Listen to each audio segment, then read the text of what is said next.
Hello and welcome to this week's Cats Whiskers TV podcast. My name is Jono Bullard and today is the 29th of December 2014. Aaron Lord and Andy Haywood will be joining me shortly and we'll be looking back at Panthers' great weekend against the Sheffield Steelers and also what happened in the rest of the league over the weekend. We'll be discussing David Clarke's injury and we'll be answering some of your Ask CWTV questions before looking ahead to Panthers games this coming weekend and also look back a little on the Christmas Classic which took place in Sheffield last night. But first, let's get the guys in. So a big weekend for the Panthers, a 4-point weekend against the Sheffield Steelers. Delighted to welcome, as ever, Mr. Aaron Lord. Good afternoon, Jono. And joining us for this edition of the Cats Whiskers TV podcast is our old mate, Andy Haywood. All right. Okay, so we will go straight into Friday, Boxing Day at the Sheffield Arena. A huge crowd of over 8,800 in attendance. And what an incredible result. Absolutely fantastic, Jono. I enjoyed every moment of it being there in that arena.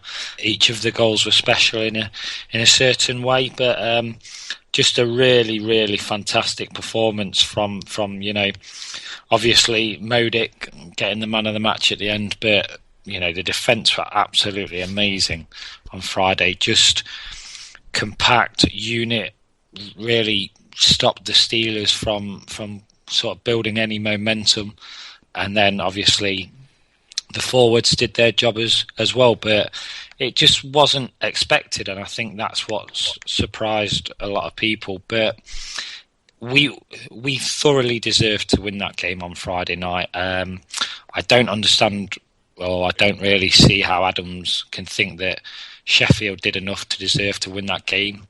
I do agree in the fact that maybe 4-0 was a little bit, flattered us slightly, but there was really only one team that deserved to win that, and the right team won.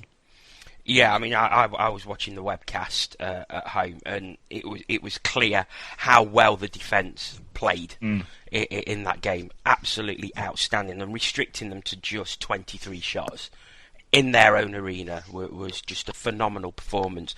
Consistent performance as well. We didn't let off the gas at all for the entire 60 minutes. For me, it was the most complete performance that we put in all season. And I was so proud, so pleased at the end of it. Because it's like you said, we weren't expected to go in there and win the game. No. And, it was just great to watch. But I think fair play to the forwards as well, who did their job scoring the goals. Big turning point though in the second period when Panthers went 2-0 up. Forney goes what looks like he goes clear, but a fantastic spot by the referees. Got to give the officials credit. A slash beforehand, which allowed him to go clear. Panthers recovered the puck, and then Chris Higgins goes and scores the goal. Yeah, I mean, at the time, I thought when Forney was going through, just started to go through, I thought, and he obviously got, I think it was hooked or something by someone. I thought, oh, there's a penalty coming towards us, but because I must have missed the slash beforehand. But let's give the refs credit for when they do the right decision. So yeah, and to then, like you say, for Higgins to go and pop it in their net, moments later is just rubbing salt in the wounds, isn't it? But I mean, talking of forwards, I thought the return of Juice was pivotal, especially in Friday. I mean, I think he was one of the first persons to land the body, and you could just see from that the team, took that as well, and it kind of brought everybody else into the game from that early start. And I think Juice was rewarded with just a beauty of a goal with, I think, 6 seconds or something left as well, after an empty netter, rubbing salt in further wounds, shall we say. But I thought the return of Juice was pivotal. Yeah, I thought his forechecking was outstanding on Friday night. He was just chasing everything down, and then obviously he'd taken the penalty right at the end, comes straight out of the box, gets the puck, brings it in the centre, pops it top corner. Beautiful goal. I mean, just very quickly as well. I'd like to. I thought, we talk about the defence, but I just liked one thing that I liked was, obviously there was the incident with Berube and Dowd. Yeah. But what I loved, which I think Dowd got away very Again. majorly. Well, I'll let you carry that on in a second. But for me, it was so pleasing to see Berube with that intent to stand up for himself and the team, and I just think that Dowd bottled it when he came out of the box because Berube was not a happy man.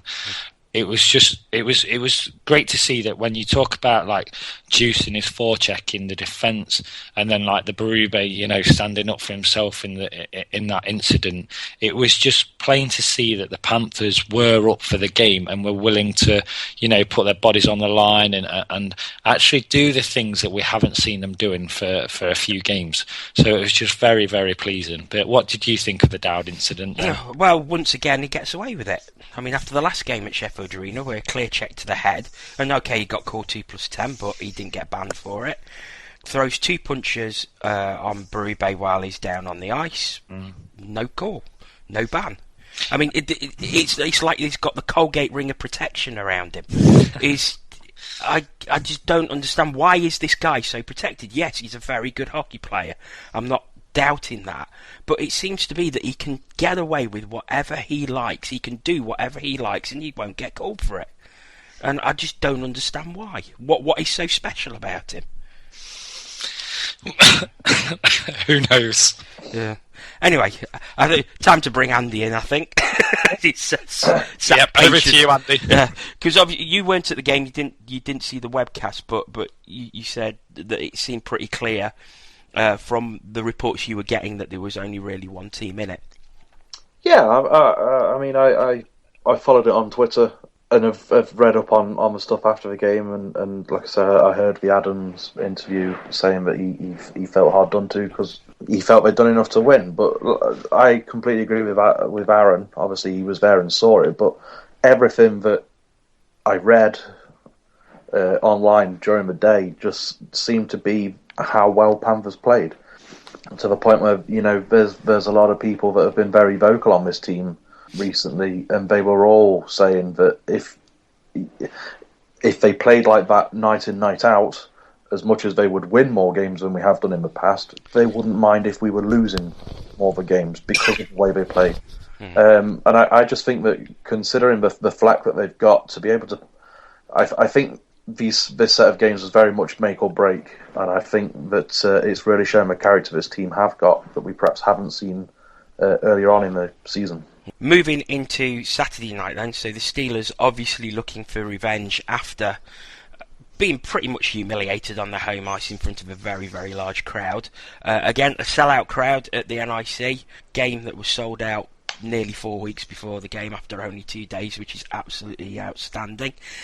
And they certainly did catch us cold first period. Oh yeah, absolutely. The first 10 minutes was probably the worst sort of defensive coverage I've seen Panthers play all year, which is worrying when it was in such a big game. But the first 10 minutes, they were first to every loose puck. They were creating turnovers in our own D zone, and they were creating chances. And and they were good for their 2-0 lead. And it looked like it was going to be a long night for Panthers. But they slowly started to find their feet as the first period got on. And although they went into the breakdown, they were starting to put together a few good chances and get some good looks.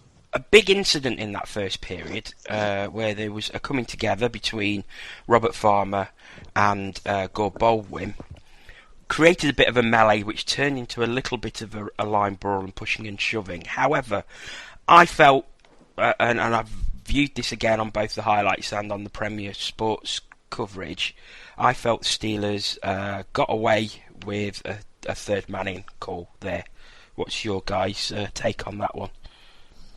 At the time, I thought it was a third man in on Baldwin because for me, it was Farmer and Hill was sort of chirping away at each other. They had each other, by the shirts, etc. A bit of a melee, and then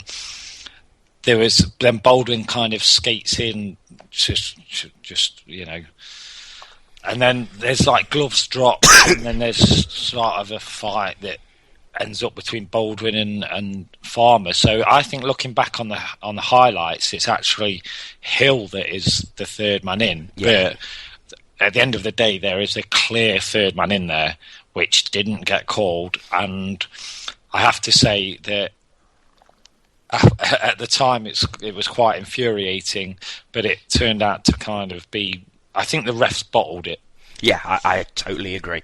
I think they bottled the whole call because it was 2 minutes all round, roughing minors. Yeah, I thought they. You've gone the safe option. You've gone the safe option with roughing, to be honest, because the gloves were dropped. So it's a fighting major. Yeah, exactly. But I think Steelers got away, to be honest. Andy? Yeah, very much the same. At the time, I initially thought that Hill and Farmer were perhaps not fighting, but certainly roughing, and then Baldwin came over and dropped the gloves. But I was kind of, as much as I felt that there should have been a third man in, I was kind of worried to see what was going to happen, because with it being such a big game between the big rivalry that we're constantly told, I kind of expected that the calls would be evened up. With that in mind, I thought that a third man in was almost certain. I was a little bit worried for Farmer as to whether they were perhaps going to penalise him more severely for starting the fight while he was quite clearly being held by the linesman. It appeared that he was the one that started initiating trying to get the punches in first, which, when you're being held by the linesman, is always a slightly risky debate, because we've seen before there's been a few times where linesmen have been hit or bitten if Derek Campbell's about. And I was a bit concerned about that, perhaps, but I think ultimately they're right. They were always. I personally think they bottled it as well, but by the same token, I'm not surprised they did, because they were always going to, really, with the magnitude of the game. And to be fair, it's one of them things where, as much as you want the right calls being made, you don't want it detracting from the game. And where's best possible, you want the players to be on the ice, because that's what you pay to see.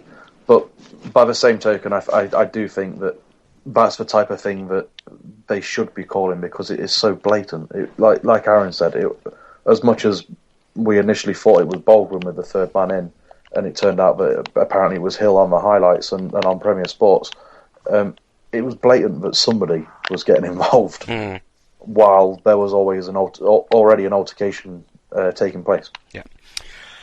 Into the second period, and Panthers pulled themselves back into the game with Chris Lawrence scoring. But then, third period, I felt that the Steelers were really shutting it down. And I said to Adam and Ian, who I was with at the game, I just said, who's going to grab the game by the scruff of the neck?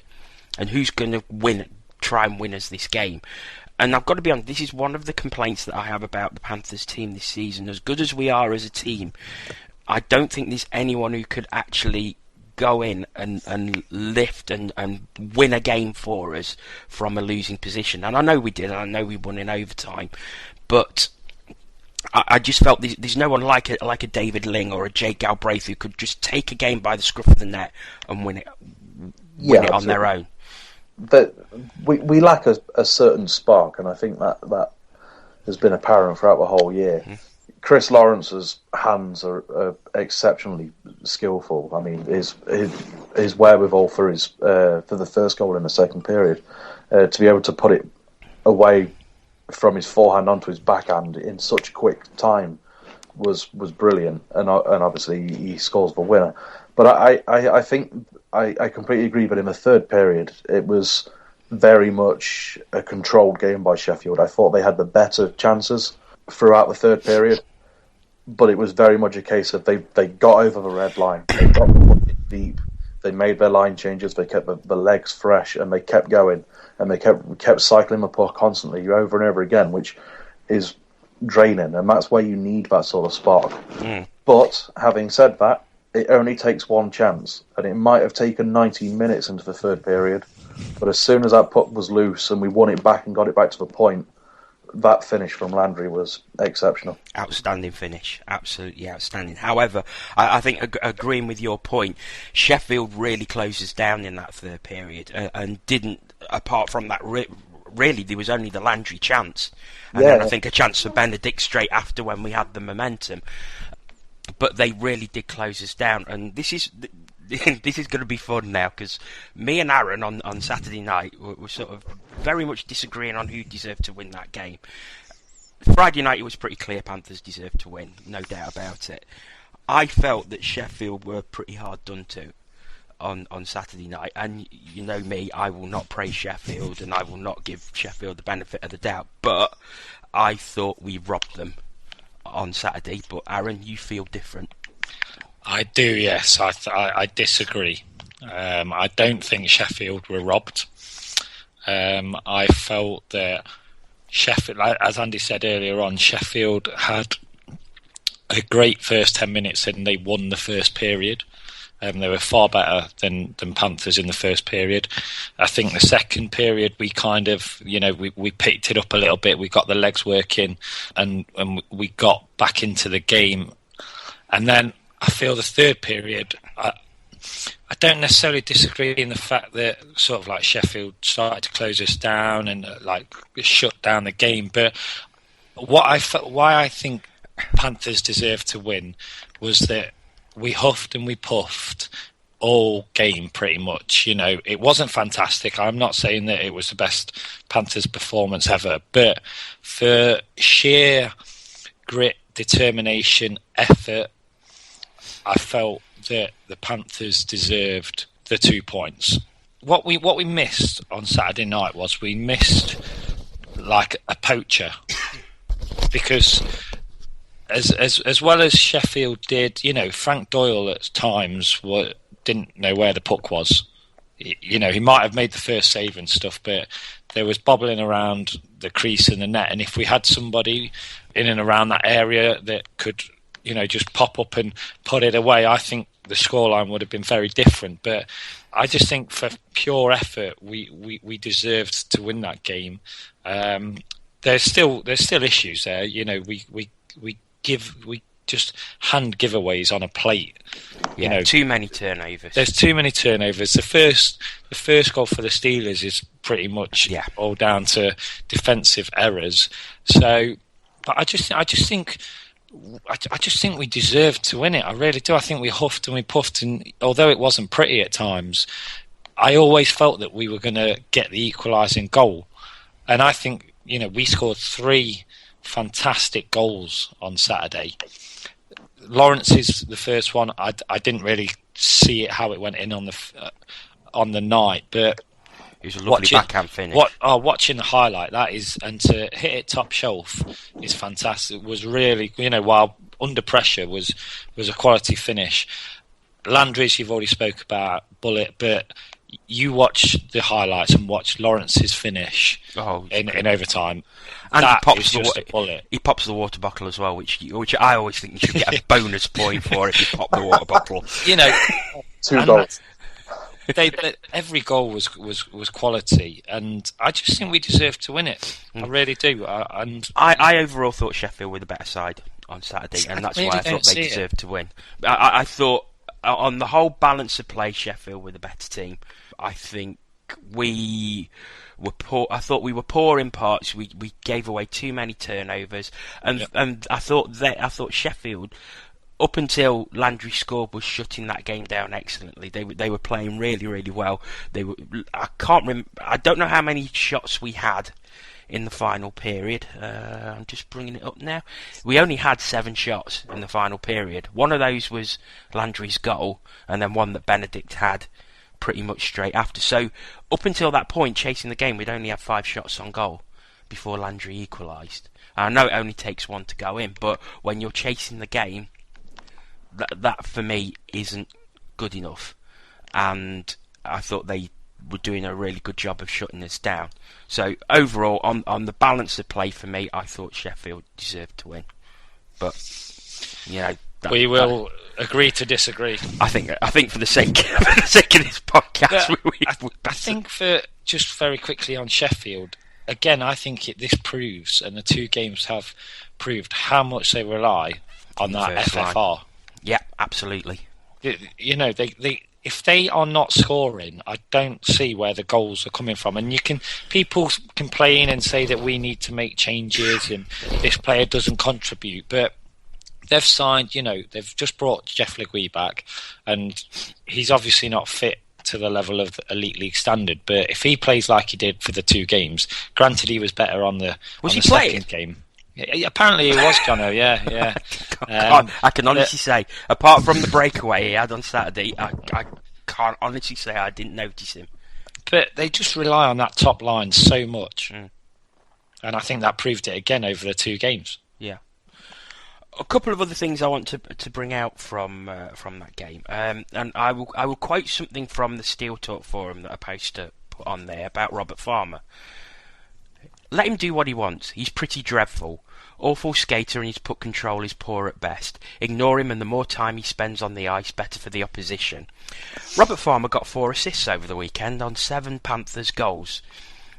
I think, clearly, for me, one of our unsung heroes. I think he plays with a passion, he plays with a will to win. He's not afraid of getting his nose dirty. He's not afraid of taking one for the team. He's the sort of player, you hate to play against him, but I'm so pleased that he is part of the Panthers. Yeah, I completely agree. He's certainly one of our better players this season. But I thought last season as well, having watched him quite a bit against us, he was very much almost like not quite a laughing stock, but he was the pantomime villain because of his style of play. But I noticed last year that he's a genuinely skillful hockey player. Yeah. On top of this sort of agitating villain that the other teams love to hate. But he is a very good hockey player on top of it. And I've seen a few people sort of say that they wished that he would concentrate more on the hockey side of things and not try and get involved because he's seemingly not very good at it and stuff. But at the end of the day, that's what makes him the player that he is. And this weekend's proved, 4 assists on 7 goals, all 3 assists in the 3 goals we scored on Saturday. Yeah. The guy is a brilliant hockey player, and if that's what it takes to keep getting to get points, I couldn't care less if he was mouthing off at people every 5 seconds. More the merrier. Also, don't forget, guys, that he's 23 years of age. Yeah.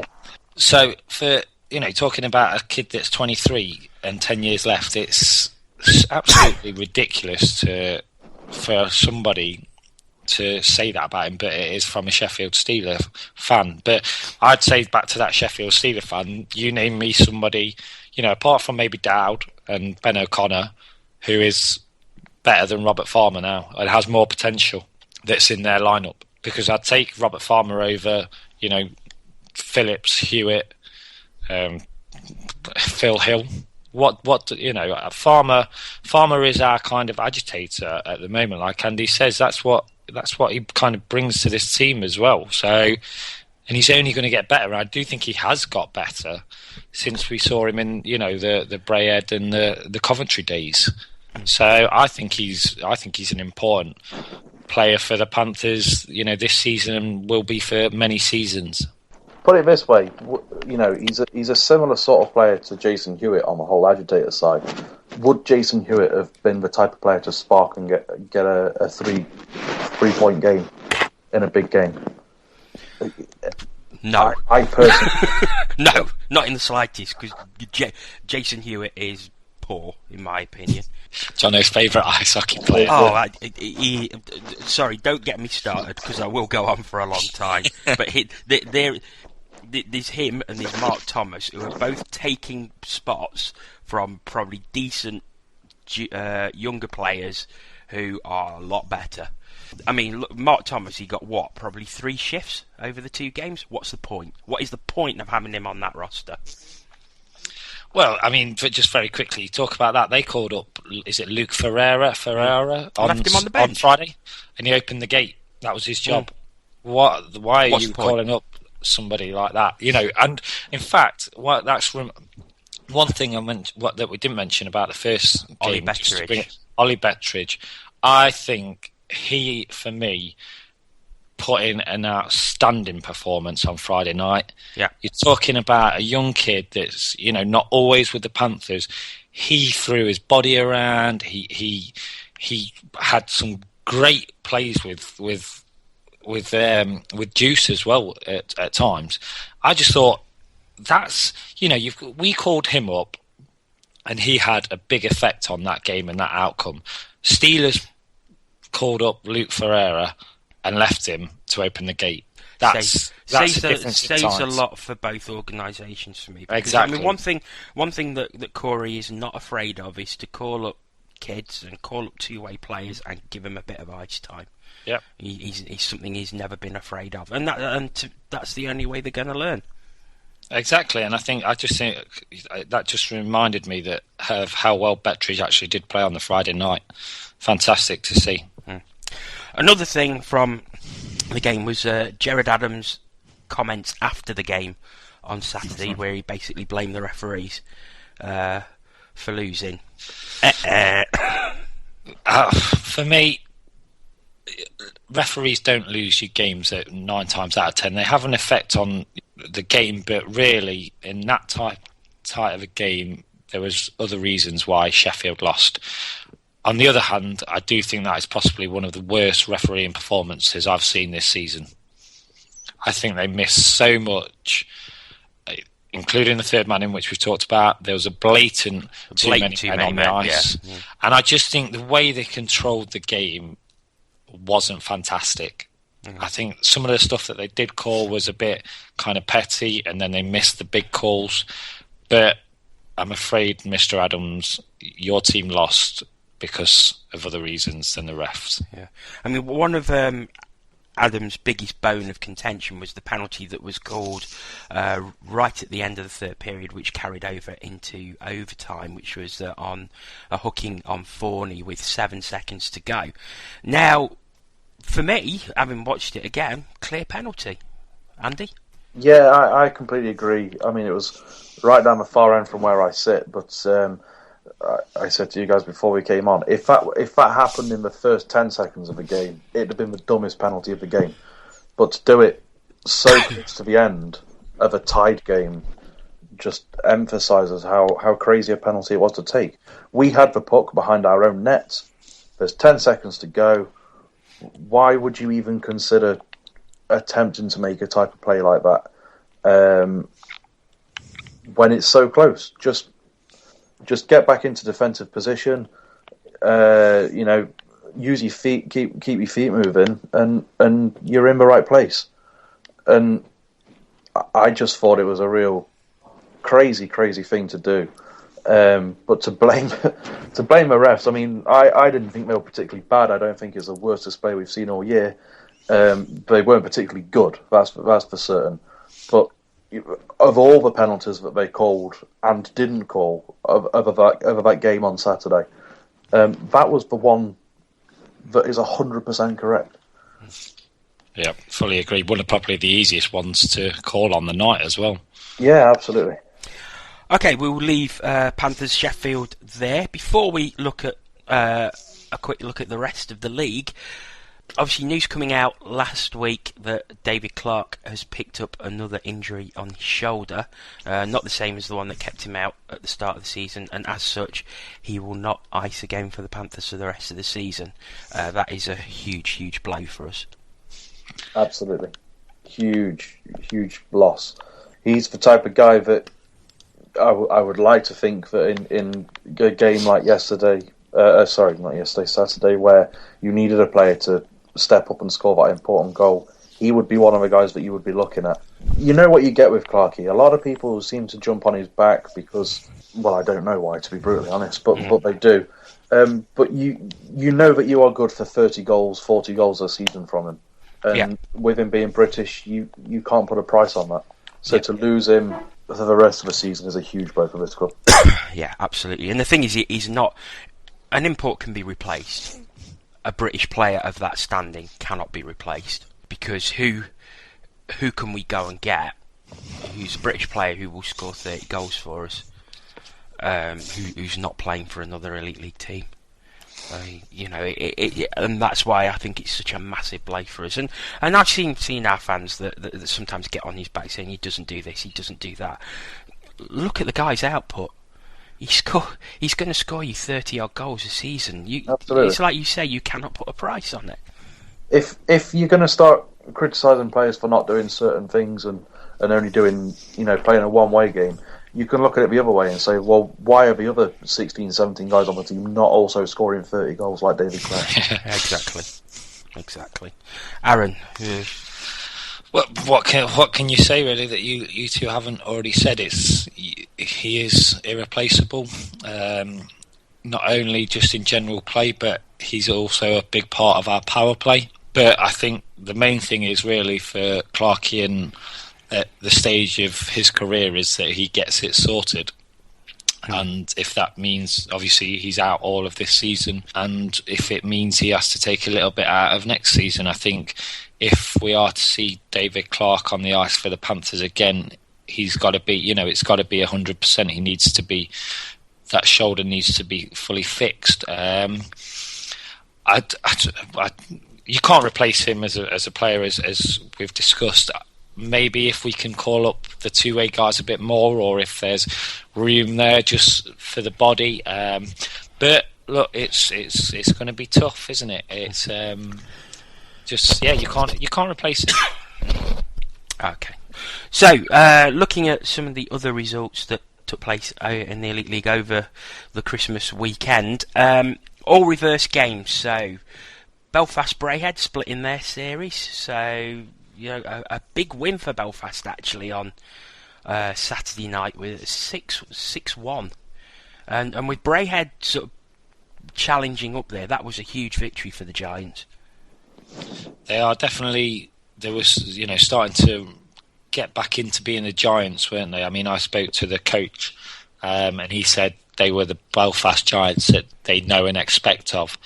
I expected it to be a little bit closer. I did fancy Belfast to win that first game. I also fancied Braehead to win their home game, but the Giants have they're starting to now be in the mix, aren't they? Because they were quite adrift at a time, and it just shows you if you can get on a run and pick up some W's, then with the league being as it is, you're going to be kind of back up in that top four. I mean, fantastic from Braehead to take over, I think it was 7 buses in total, including the players, over to Belfast to then come back home straight away. I think that's a fantastic support, and they would have hoped for a bit better from their team, but I think it was obviously very important for Braehead to pick up the W on the return leg, because they've played 2 games more than everybody around them.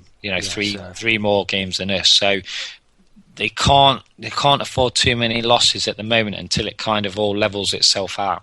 Yeah, and sort of another thing to point out: a sellout in Braehead for last night's game, over 6,000 in Belfast on Saturday, 8,800 in Sheffield on Friday, 7,100 in Nottingham on Saturday. But Elite League hockey's dead, of course. I think Cardiff sold out the Big Blue Tent as well. Yeah. I mean, fantastic crowd, and it's great to see. To see so many crowd, and I think we'll move on to Cardiff Coventry, because another 2 victories for Cardiff over the weekend. They are really, really challenging at the minute, but I think what Todd Kelman has done with that club has been nothing short of miraculous. Todd Kelman is a genius in British ice hockey. Everything that he's touched since he's left the ice has seemingly turned to gold. He really is a brilliant person to have in the league. And you see on social media and stuff, the amount of Belfast fans who still miss him. I mean, obviously, I appreciate he's only been gone a year, but they still miss him so much. But they don't have that angst against him because he's such a nice guy. He really does seem to be one of the good guys in the league. Yeah, I mean, just very sorry, Jono, but I mean, let's not forget my brother Andrew Lord, who's been doing a fantastic fantastic job as player coach, because I think, and this goes back to the Belfast, it's not just Todd Kelman at Cardiff. Don't get me wrong, I'm not disagreeing with anything that Andy's just said, but I think you've kind of got to give a bit of credit to the on ice as well, because at the end of the day, they're the ones that are picking up the W's and bringing fans in. That Cardiff, when they move into their next arena next year, they are going to be, I think, possibly they'll go in as favourites next season, especially if they keep on the form that they're bringing to this season as well. But I think the mix of Todd Kelman off ice and like I say, my brother Andrew Lord on ice is they're full steam ahead, aren't they? Of the other results, Hull picking up 4 points with 2 victories against Edinburgh. So the runaway train that was the Edinburgh Capital seems to have come to a halt somewhat. Yeah, absolutely. It's genuinely great to see Edinburgh competing. Yeah. And that run that they went on was nothing short of superb. But by the same token, it's nice to see Hull pick up a couple of wins, because they've been quite inconsistent, especially in that conference. It did seem to be very much sort of 500 hockey for quite some time for Hull. So it's good to see them get a couple of wins and perhaps go on a little run themselves. Hopefully take some points off some of the other teams around us as well. Give us a bit of a hand. Five Flies, of course, building on their excellent victory at the NIC just over a week ago with 2 victories over the Dundee Stars. So they were going through a bit of a slump, so it's good to see them pull out of it, but not so good for Dundee. No, if there's one team that's happy that Fife got 2 wins, it'll be Coventry, because blimey, I looking at the roster that they signed, I really thought they'd be a lot better than they've been in recent years, but they seem to be struggling really quite badly at the moment. Yeah, I mean, for me, I think Coventry are the Cardiff of last year. Yeah, I think you've just got to completely write off this season, and I know sort of they bringing in Chuck Webber, who we'll obviously see on New Year's Eve for the first time at the NIC. But I just don't know how you stop the slide that Coventry are going through at the moment. There seems to be, some, like Andy said, when they signed their roster, I honestly thought they would be, up there and challenging and play a part in the mix, but they are just... I think the thing that says it all about Coventry is in 16 conference games, they have 5 points. And are just becalmed at the bottom of the conference table. With Sheffield actually 4th in the Erdart Conference, 11 points ahead of them. So, yeah, I think that tells you all you need to know, really, about the Blaze. Yeah, I just think, like I say, I think they're the Cardiff of last year. Yeah. So, looking at the Elite League table from the top, Sheffield remain top of the league. 27 games played, 40 points. Braehead second, 29 games, 39 points. Then Cardiff in third, 27 games, 37 points. Belfast, 27 games, 35 points. Panthers fifth, 26 games, 34 points. So, of that top 5, still very, very, very close. I still think any one of those could probably take the title. Absolutely. Yeah. All it takes is a run of 5 or 6 wins. Probably get 70-80% in the next 10 games or whatever, and the league table's completely changed from 1st to 5th. So there's a long way to go yet. It's we're still in the mix. Yeah. So. This is the time now, though, where you're going to start, if you are serious of mounting that challenge, this is when the runs come in, though. Before you know it, it'll be February and there won't be much left. So absolutely. I think when we see results in January, early January to mid January, this is when you'll see whether Nottingham can get back in there, whether Belfast can still get back in there, whether Cardiff will still be, can they actually maintain the run? Will Braehead last it? And I still think the pressure's kind of on Sheffield, because everybody will kind of say that they have the best roster, but they need to get back to winning ways, don't they? And they've got tough fixtures against Belfast coming up as well. So, January will sort the men from the boys. Yeah. 6th, 7th and 8th, Fife, Hull and Edinburgh, just a point separating those three. Fife on 26, Hull on 25, Edinburgh also on 25. And then 9th and 10th, which is out of the playoffs currently. Coventry 29 games, 21 points. Dundee 29 games, 17 points. And they're starting to look adrift now in 9th and 10th. I think they're going to need to put some big runs together in order to be part of that playoff mix come the end of the season. Yeah, absolutely. I think the fact that they've both Dundee and Coventry have played the most amount of games out of everybody, and Brayhead as well in second place. So everybody else has got games in hand on them, and being 4 points back already, it looks bleak. That's for sure. Yeah, I don't think they'll play a part in the playoff mix personally. Fair enough. Okay, we shall move on to some CWTV questions that we received. Thanks very much for sending them in once again. If you would like to get in touch with the show or send us a question, contact us on Twitter at CatsWhiskersTV and use the hashtag AskCWTV. So, first question comes from Ben Stretton. He says, Chris Higgins, very skillful but very selfish, tries to do stuff on his own. Is he doing more damage than good? Aaron, you go first. Oh, thank you, Jono. You're welcome. Has Chris Higgins been the player that I thought he would be for the Panthers? No, he hasn't. Do I still think he has the potential to be that player? Yes, I do.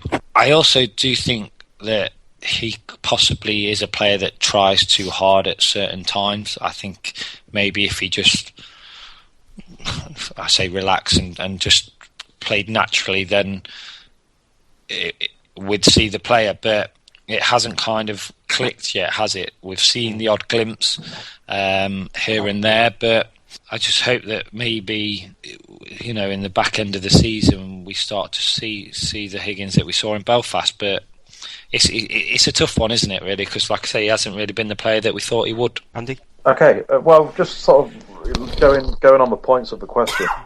Very skillful but very selfish. I completely agree. But by the same token, if he wasn't very selfish, he wouldn't be half a player that he is. Is he doing more damage than good? The short answer to that is no. He's one of the best players on the team. I would like to think that we could use him more as a bit of a go-to guy, in the hope that at a time when we need that all-important goal, you could rely on him, which perhaps we haven't seen.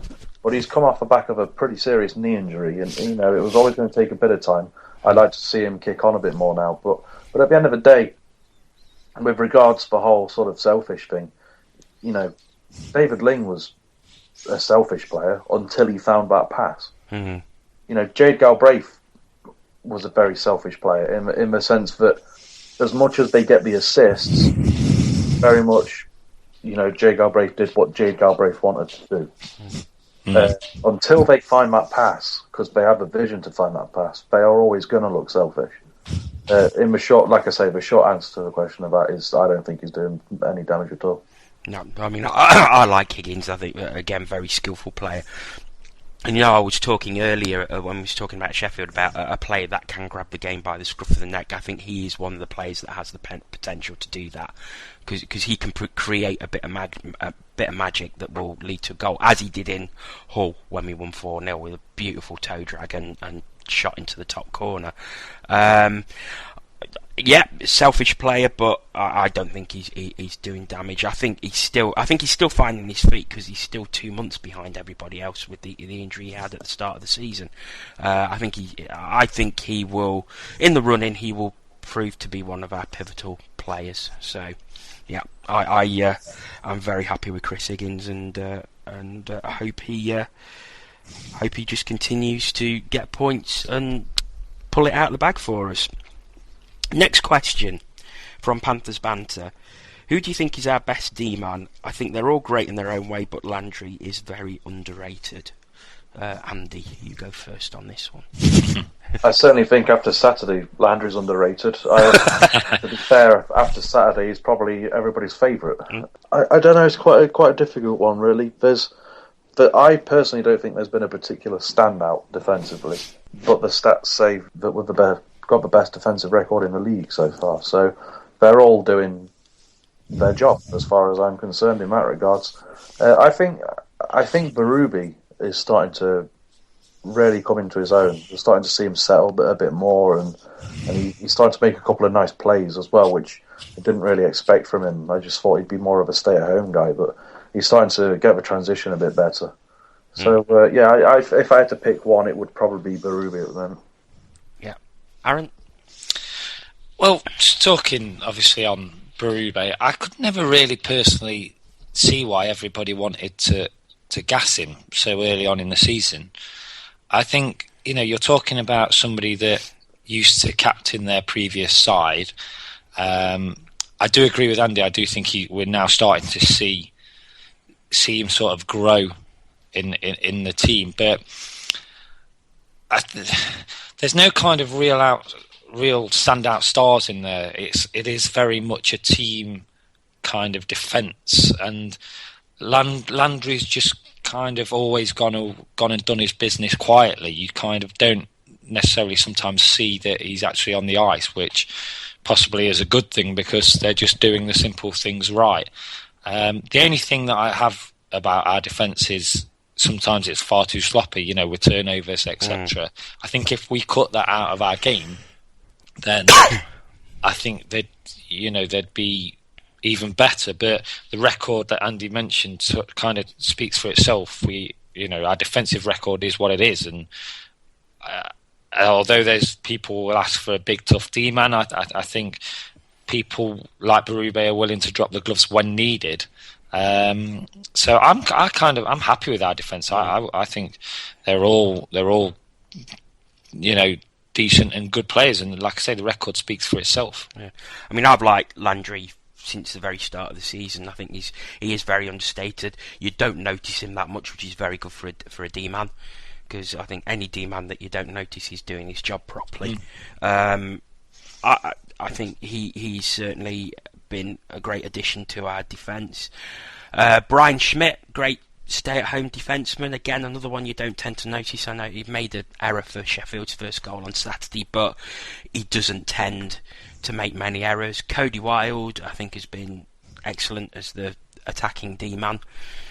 And I think one of the most underrated players this season has been Steve Lee, who has, I think, led the defence for most of this season. I think he's had his best season in a Panthers shirt for me, Steve Lee. I think he's been absolutely immense. I still think Stevie Lee can play better, if I'm totally honest. And I'm not 100% certain whether I'd agree with you in the sense that he's had his best season in a Panthers shirt. Obviously, being part of the defence and having the best defensive record probably tells me that I'm talking rubbish, but I still think that there's more from Stevie Lee. One thing that I do think that he has brought is the A on his shirt. You've kind of seen that. You've kind of seen him take that leadership role, but I think I'm not sure it's his best season in the Panthers shirt. I'm not saying that he's been awful by any means, but I'd possibly want a few more points from him if I'm honest. Yeah, but he's not really an attacking D-man. He's more of no, but it's more. Yeah, but I mean more on kind of like the power plays and stuff. You don't really see him. He's got a good slap shot on him. The problem that you have with that is that Cody Wild obviously is our, like you just called him, our attacking D-man. And he spends a lot of time on the power play. But I just think maybe sometimes, Stevie Lee, we saw it when in the home game against Hamburg, I believe. He scored 2 rockets, and he's got that. It was Luco. Sorry, yeah, my apologies. But we can see that. So I would just say that I'd like to see maybe that a little bit more from him on those power plays if he's given the opportunity, of course. Okay, next question, and this comes from Scott. If K-Wall and Clarke have to retire now, would you retire their shirt numbers? Andy? Realistically, David Clarke is a complete no-brainer. Yes. Yeah, I'd agree with that. If David Clarke retired tomorrow, his shirt should be hanging from the rafters on the Wednesday game. I'm afraid to point out we don't actually hang shirts from rafters. Well, yeah. Pedant. Kowalski's a strange one because I'd probably say yes, but I could completely understand if they didn't, because he hasn't really been here that long in the grand scheme of things, but he has been an exceptionally special goaltender. I would. Aaron? I don't think I need to say anything more about David Clarke's shirt, to be honest. I think we all agree that should be a shoe-in. Yep. I think the thing with Panthers and retiring shirts is you see a lot of clubs and they retire shirts, quite often, and they have a lot of shirts retired. Obviously, Panthers, the shirts that we have retired are very special for one or more reasons, and K-Wall is kind of one of those tricky ones where if you asked a lot of fans, they would possibly say yes. But then, where does the line? Where do you draw the line with it? Because you could then have there's other players that have played a massive part in recent Panthers history. Haven't had their shirts retired, or will they have their shirts retired when they eventually retire? So it's very tricky. I personally would retire K-Walls, but again, I'm kind of with Andy, and I would totally understand if the club didn't, because I don't think Panthers are a club to retire shirts for sentimental reasons or whatever. There's actual meaning behind the shirts that are retired currently. Yeah, I think for me, I like the way that Toronto Maple Leafs do it, where they honour shirts, but they don't actually retire the number, so that the player's name and number is hanging in the rafters, but that number isn't retired. And I think a club with our history, there are several players who deserve that sort of honour, and I'm thinking Chick Zamek, Les Strongman from the original era. You've got players like Simon Hunt, John Bremner, Gavin Fraser from Terry Curtin back from when we was in the old barn, and then you've got these new players as we become more and more successful who probably also deserve to have that honour. And I think now it's got to the point where there's probably too many players. You'd be retiring too many shirts, and it's like you say, other teams, I mean, Sheffield have got something like 7 shirts retired for a club that's barely just over 20 years old. That's like, come on. I mean, Belfast have got 6 shirts retired. I think the biggest problem is, ultimately, they get retired invariably because of the service to the club. Unfortunately, for a lot of the things like the Sheffields and the Belfasts, they get retired because of the service to the club at a time when they were winning everything as well.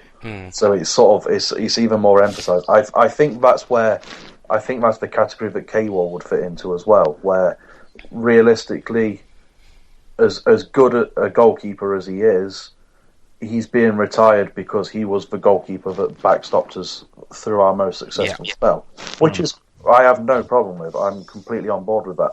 But like you say, you then becomes, well, where do you draw the line? I often thought that the only sort of people at the moment that would have deserved it would have been obviously Clarkey, and if he hadn't left, Matthew Myers, obviously with his 10 seasons. Yeah. But obviously going back to Cardiff kind of put an end to that one. I think realistically out of the current crop, you're only looking at Lakovic, Lee and possibly Farmer, but they've all got to put in probably the next few more years, next 5 to 10 years at least. For them to get that kind of recognition. Final question comes from our old mate Paul Baum, who says, should Gary Moran be punished for mental illness comments on Saturday night, and should Premier Sports have shown it? Andy? Yes, I think he probably should be punished. At the end of the day, it's not on what he said, and we're supposed to be a professional club. I also don't think Premier Sports should have shown it. I think they've got a duty of care in this type of scenario as well, but I think the onus surely must lie with Gary, who's actually said it. So I think he should get punished for it. The thing that I find just that I struggle to understand is why it was said during the package and the VT that it was a part of. It kind of has no place in what that VT package was all about. It was about the Sheffield, Steelers rivalry. Obviously, it was, Simsy and Gary Moran together talking about it. It just kind of didn't need to be in there. It didn't need to be said. Didn't need to be in the actual VT package for me. So I don't think it should have been shown. I don't think it should have been said. But the problem is, in the past, plenty of other people have said things that should have been punished, and it doesn't or hasn't been punished. So it can't be one rule for one and one for another. That's what I find uneasy. Yeah, I mean, I agree with you. It shouldn't have been said. I think there probably should be some punishment for what he said. I think it's worth pointing out. It's clear it's tongue in cheek, and it's definitely meant as a joke. It's not meant seriously. However, it's something that you really shouldn't joke about. And I agree with you, Andy. Premier Sports have a duty of care. And they perhaps shouldn't have shown that, and it was recorded well in advance, so it could quite easily have been cut out. Having said that, coming back to your point, Aaron, about other people have said things in the past, and we all know that what Simsy said on the ice a few years ago, and even going back to what coaches say in their post-game interviews, where they're blaming referees, as Gerard Adams did on Saturday. I think there's some other sports it would get punished. We all know the FA are very, very quick to punish any footballers or managers who step out of line with their comments. And I think we need something like this in ice hockey, because it just doesn't make us look very professional, in my opinion. And I wonder, is there something that where the remit of DOPS could be extended, where they actually look at comments that are made about the game? I mean, we had a social media policy a couple of seasons ago, and that seems to have gone by the wayside. We've got to start to look more professional, and I think those sort of comments, they need to be stamped out, or they certainly need to be punished if people make them. Yeah, completely agree. On the back of what is arguably the most successful sort of weekend of hockey for attendances, if we're going to make the step into being more professional and getting more fans in and stuff, this is the type of thing we need to be clamping down on. Absolutely. Okay, we will have a final part of the show. We'll look ahead to the games that Panthers have got coming up. So 3 games coming up. Home to Coventry on New Year's Eve with a 3 p.m. face-off. Home to Edinburgh on Saturday night, 7 p.m. face-off, and then away at the Coventry Blaze on Sunday night at the Sky Dome with a 5:15 face-off. So, guys, how do you see those games panning out? Well, to be honest, what I'd like to see is us build on the momentum that we should now have after beating Sheffield over the Christmas period. I think what it can't be is we can't go into these games, thinking that they're Coventry, who are in 9th place, losing games, and it's Edinburgh who. So it can't be kind of after the Lord Mayor's show.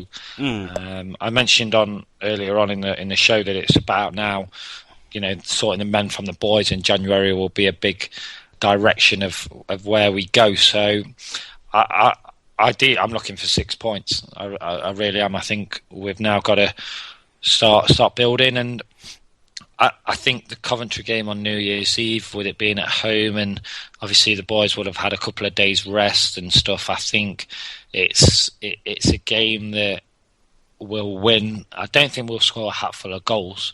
I can see it kind of being like maybe a 2-3-0 victory, but I think it's now, for me, it's now time to start picking up points on a regular basis. For me, I wouldn't even be 100% bothered if we played poorly and got 2 points. I think we've now got to pick up points. It's more about points and performance for me at the moment. Yeah, completely agree. This is the period now where a much needed run of results is what we need over the style of the way we get the points. I certainly don't think they're going to be easy games. At the end of the day, no matter how bad a position Coventry appear to be in, I would still say that they would love nothing more than to beat us and knock us off our perch. So, these are games that are going to be difficult, but these are the games that we have to win if we're going to be serious about this thing. 2 home games, and to be fair, we have struggled at home this season. And Edinburgh is a massive potential banana skin on Saturday night, I think. Especially, okay, they've had a couple of defeats over the weekend, but the way they've been playing lately, and the run they put together, we cannot take them lightly at all. Coventry, a new coach, he's bedding in his new systems. That again could be another very tricky couple of games, and it's like Andy says, they're 9th place in the league. They've lost 2 games at the weekend to Cardiff, but again, you cannot take anything for granted, and especially with Coventry, they've got players that will hurt you. Yep. Jerome Tendler will score goals. Gertson is a quality player. We know this. However, it was announced today that Trevor Fishman, the signing that they picked up a couple of weeks ago, has actually had to return to North America because of an injury that will see him out for the rest of the season. So that's a pretty big blow to them. I mean, for me, I think, like Owen said on the podcast a few weeks ago, they still have weapons, and you've just mentioned, a few there, and obviously losing that player will affect them. But this Panthers side are not going to win games through sexy Nielsen hockey, as it's been known in the past. This is a team that grinds out wins. If they put 60 minutes worth of effort in, then we have a chance of winning the game. So I think from now on, that is the minimum that we have to see. We have to see 60 minutes of grit, determination, bodies on the line, to give us the opportunity to win games. But I also think that for the remaining of the season, I think we're going to see Chris Lawrence be what Bruce Graham was 2 years ago.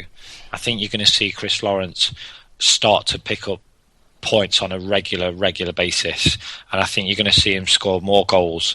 So that's my prediction for the future. But we've just got to grind out victories. We really have. That's what this team does. It's what it's capable of doing.